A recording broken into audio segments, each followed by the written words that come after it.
Olá, equipe! Sejam bem-vindos novamente ao Enfermundo, o mundo da enfermagem. Enfermeira Daiane Sage aqui e nessa aula nós vamos falar sobre as principais drogas vasoativas. Quais são as suas classificações, mecanismos de ação e as principais indicações.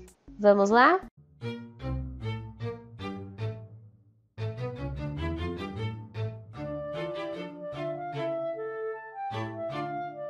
Então, como já vimos na primeira aula, a utilização das drogas vasoativas no suporte farmacológico de pacientes críticos se baseia na otimização do débito cardíaco e do tônus vascular da circulação sistêmica e pulmonar, com o objetivo principal de restabelecer esse fluxo sanguíneo para os órgãos vitais durante o choque circulatório, por exemplo. E lembrando também que nós já sabemos que as drogas vasoativas são drogas que possuem efeitos vasculares periféricos, pulmonares ou cardíacos, diretos ou indiretos, atuando também naqueles receptores localizados no endotélio vascular, em pequenas doses e com respostas dose dependentes de efeito rápido e curto na maioria dos casos.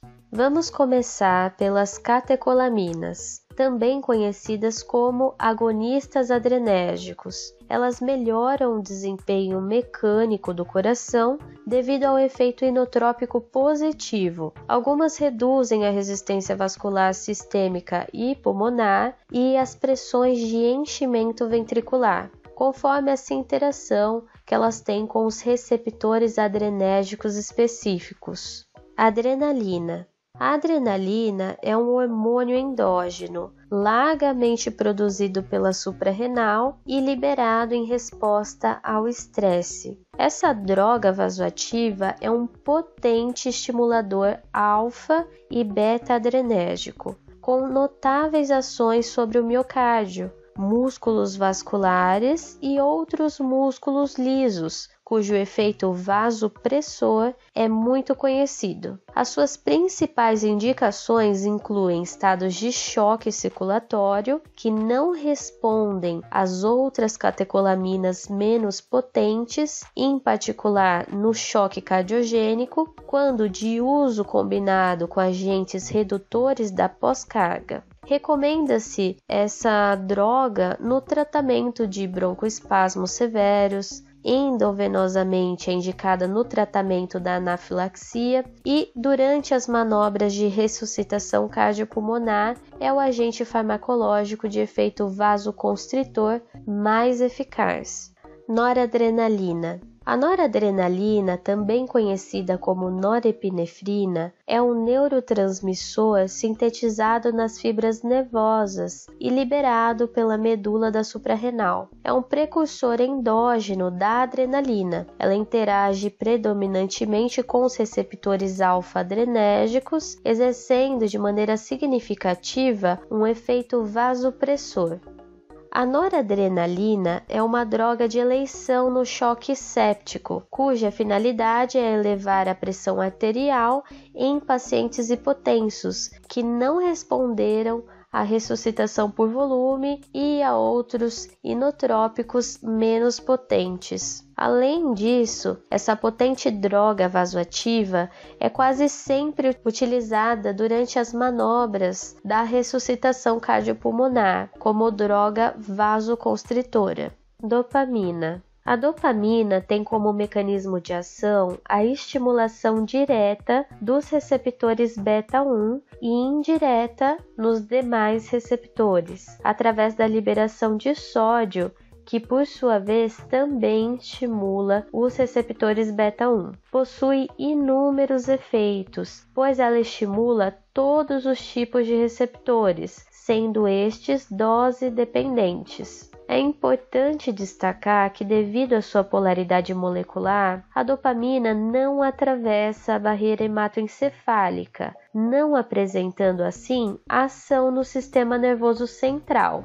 As principais indicações da dopamina estão relacionadas aos estados de baixo débito com volemia controlada ou aumentada, relacionadas ao efeito beta-adrenérgico. Pelo fato dessa droga vasoativa possuir em baixas doses um efeito vasodilatador renal, é também indicada em situações nas quais os parâmetros hemodinâmicos estejam estáveis, porém com oligúria persistente, relacionadas ao efeito dopaminérgico. Ela pode também ser utilizada em condições de choque com resistência periférica diminuída, efeito alfa-adrenérgico. Dobutamina. A dobutamina é uma droga simpatomimética sintética com uma ação predominantemente beta-1 agonista. Essa droga vasoativa ela possui baixa afinidade pelos receptores beta-2 e é quase desprovida de efeitos alfa-adrenérgicos. Ao contrário da dopamina, a ação farmacológica da dobutamina não depende das reservas liberáveis de noradrenalina. A dobutamina apresenta poucos efeitos sobre a frequência cardíaca, mas aumenta a contratilidade miocárdica e o índice cardíaco, não agindo sobre a resistência vascular periférica em doses médias. A dobutamina é utilizada para melhorar a função ventricular e o desempenho cardíaco em pacientes nos quais a disfunção ventricular acarreta a diminuição do volume sistólico e do débito cardíaco, como por exemplo o choque cardiogênico e a insuficiência cardíaca congestiva. A estimulação dos beta-receptores provoca uma leve queda da pressão arterial por vasodilatação periférica e há também um aumento da velocidade de condução atrioventricular, o que limita o seu uso na vigência do flutter ou fibrilação atrial. Dopexamina. A dopexamina é uma catecolamina sintética também, com atividade dopaminérgica e beta-2 agonista, com fraco efeito beta-1 adrenérgico e ausência de efeitos em receptores alfa. Assim, o estímulo de receptores beta resulta em um aumento no débito cardíaco, com essa atividade inotrópica positiva, resistência vascular, sistêmica e o aumento no volume urinário e na excreção de sódio por estimulação dopaminérgica. Além disso, a droga potencializa os efeitos da noradrenalina endógena pelo bloqueio da recaptação da mesma. A sua meia-vida é muito curta, o que permite ajustes frequentes e progressivos da dose. A dopexamina pode ser utilizada no tratamento da insuficiência cardíaca aguda, secundário ao infarto agudo do miocárdio, insuficiência cardíaca congestiva refratária e nos pacientes em pós-operatório de cirurgia cardíaca que evoluem com baixo débito, com algumas vantagens em relação à dopamina e à dobutamina. Além disso, a dopexamina pode também ser utilizada no choque séptico, em associação com a noradrenalina na tentativa de prevenção da insuficiência renal aguda e no incremento do fluxo mesentérico e da perfusão gastrointestinal, evitando-se assim a translocação bacteriana. Isoproterenol. O isoproterenol é uma catecolamina sintética de estrutura semelhante à adrenalina. É um potente agonista beta-adrenérgico, com afinidade muito baixa pelos receptores alfa. Portanto, ele exerce efeitos potentes no sistema cardiovascular, com um aumento da contratilidade, frequência e velocidade de condução do estímulo elétrico, provocando um aumento no débito cardíaco. É indicado principalmente nas síndromes de baixo débito, com pressões de enchimento elevadas e a resistência periférica e pulmonar também elevadas, como no choque cardiogênico. É também indicado para tratar os casos de bradicardia com repercussão hemodinâmica, bloqueios, como medida temporária até que uma terapia definitiva, como marca-passo, seja utilizada.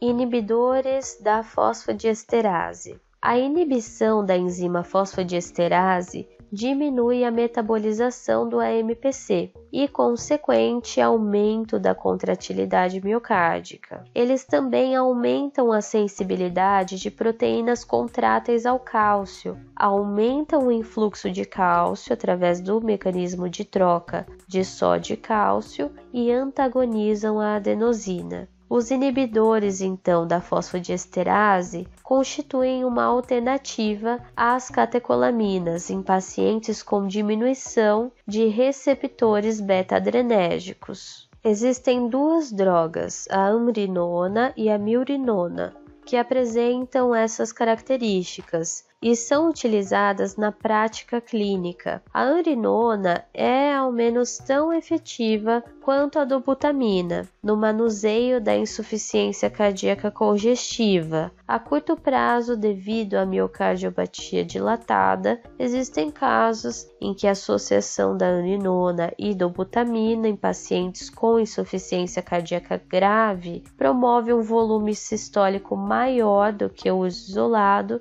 de ambas as drogas. A milrinona, ela apresenta uma atividade inotrópica e vasodilatadora semelhante à amrinona, sendo 15 vezes mais potente e com a incidência de plaquetopenia 6 vezes menor. Essa promove um aumento do índice cardíaco e da oferta de oxigênio do tipo dose dependente em pacientes com insuficiência cardíaca e outras situações críticas. Ambas podem ser utilizadas no tratamento do choque circulatório em pacientes refratários aos agonistas adrenérgicos. Vasodilatadores. Os vasodilatadores aumentam o diâmetro dos vasos sanguíneos, ou seja, induzem a vasodilatação arterial e ou venosa, com consequente aumento do débito cardíaco e redução das pressões de enchimento. Estes apresentam mecanismos de ação diversos, como o relaxamento do músculo liso vascular por ação direta, inibição do sistema renina-angiotensina, bloqueio da estimulação simpática, inibição do influxo de cálcio na célula do músculo liso vascular. Entretanto, os efeitos desses agentes dependem de numerosos parâmetros clínicos, incluindo o status volêmico do paciente, que, em decorrência da diminuição da pré ou da pós-carga, apresentam como efeito marcante a hipotensão arterial, o que limita o seu uso na terapia do choque circulatório.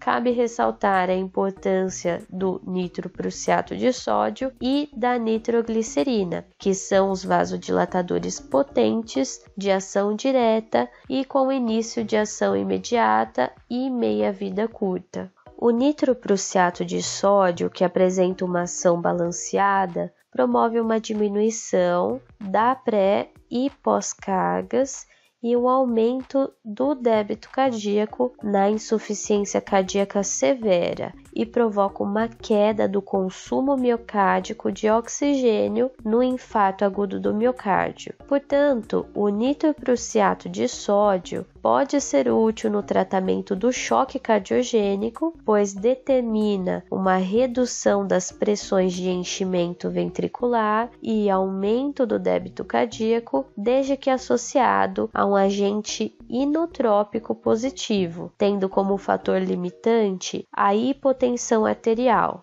Já a nitroglicerina é um vasodilatador de ação venosa predominante que determina uma redução das pressões de enchimento, que é a pressão venosa central e a pressão de oclusão de uma artéria pulmonar e não reduz de modo significativo a pressão arterial e o débito cardíaco. Seus efeitos são particularmente úteis no tratamento da isquemia miocárdica e no infarto agudo do miocárdio, estando relacionada à diminuição da extensão da área infartada e a melhora da função ventricular. Pode ser utilizada para o controle da hipertensão arterial e também é utilizada frequentemente em pós-operatório de cirurgia cardíaca. Ficamos por aqui então, boa sorte na sua avaliação. Você pode apoiar o Infermundo curtindo o vídeo, compartilhando em grupos de estudo e seguindo o Infermundo para continuar acompanhando tudo por aqui e até fazendo uma doação por Pix.